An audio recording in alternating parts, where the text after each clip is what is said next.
بسم اللہ الرحمن الرحیم۔ السلام علیکم ناظرین، قرآن و حدیث اکیڈمی چینل پر خوش آمدید۔ ناظرین، آج ہم لوگوں کا ٹاپک ہے قربانی کا بکرا یا بکری جانور کیسے خریدیں اور کیا دیکھ کے جانور کو خریدا جائے اور جانور میں کیا کیا کوالٹیز ہونی چاہیے، اس کی عمر وغیرہ۔ چلتے ہیں موضوع کی طرف۔ ناظرین، ویڈیو کو لاسٹ تک پورا ضرور دیکھیں تاکہ علم میں فائدہ ہو۔ قربانی کے جانور کا انتخاب کیسا کریں، مطلب کیسا جانور خریدیں۔ بیپاریوں کی چرب زبانی اور فراڈ سے بچنے کی کوشش۔ بکرے کی عمر 1 برس سے کم ہو تو اس کی قربانی جائز نہیں ہوتی۔ قربانی کی گائے کی عمر کم از کم 2 برس کی ہونا ضروری ہے۔ ناظرین، آج کل دیکھا جاتا ہے لوگ اپنا مال بیچنے کے لیے، دھندا چلانے کے لیے جھوٹ وغیرہ بیچ کر بھی جانور فروخت کر دیتے ہیں۔ جیسا کہ بولتے ہیں 8-9 مہینے کا بھی بکرا یا بکری ہوتی ہے تو بولتے ہیں کہ نہیں 1 سال کا ہے، گائے بھی 1.5 سال کی ہوتی ہے تو بولتے ہیں نہیں 2 سال کا ہے۔ بس ان لوگ کو اپنا دھندا چلانا ہوتا ہے، لیکن ناظرین ہم لوگ کو پورے دھیان اور طریقے سے خریدنا چاہیے۔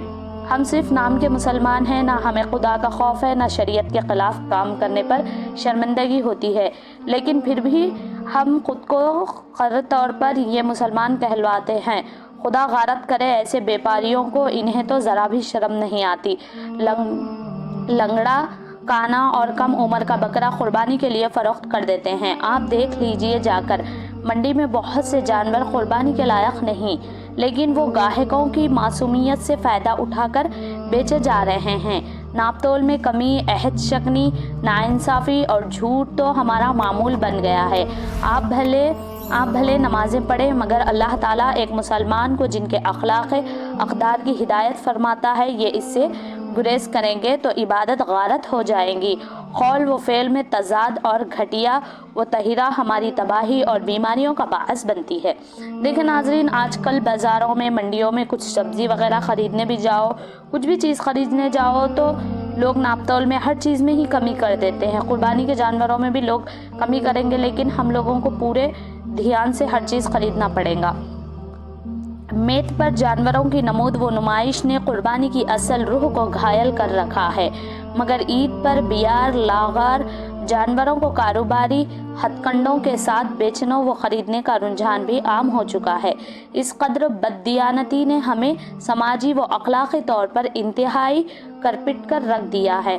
دیکھیں دوستو، آج کل اتنی نوش و نمائش ہو گئی ہے، آج کل جانوروں پر بھی کلر پینٹ کیے جا رہے ہیں۔ ایسا لگ رہا ہے کہ چھوٹا بھی ہو تو ہاں بہت خوبصورت ہے، ہوگا اتنے سال کا، ایسا ہم لوگوں کو لگتا ہے، ہم لوگ دھوکے میں آ کر خرید لیتے ہیں۔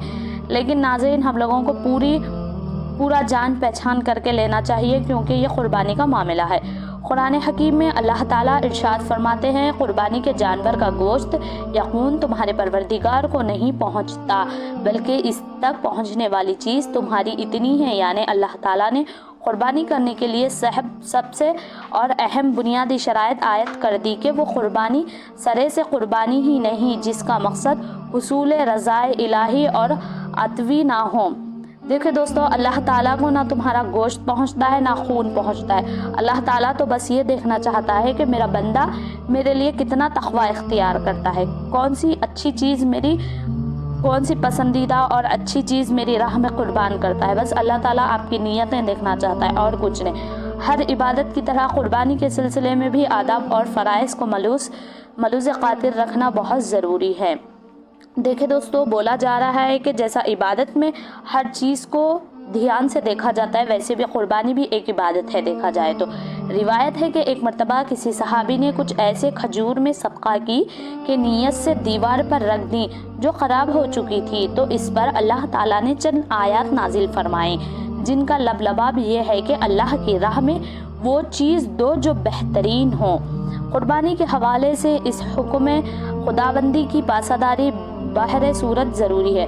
دیکھیں دوستو، ایسی چیز نہیں دینا چاہیے جو دوسروں کو خراب ہو، ایسی چیز دو جو سب سے بہترین ہو۔ اللہ تعالیٰ بھی یہی فرماتا ہے قرآن میں۔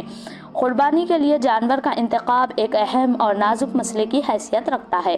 اس سلسلے میں شرعی امور کے ساتھ ساتھ جانور کی عمومی صحت کو بھی مد نظر رکھنا ضروری ہے۔ قربانی کے جانوروں کی عمومی لحاظ سے 3 اقسام بیان کی جاتی ہے۔ دیکھیں دوستوں، وہ 3 اقسام کون سی ہے، ہم کون سی چیزوں کی قربانی دیتے ہیں۔ پہلا نمبر ہو گیا گائے کی قربانی دیتے ہیں ہم،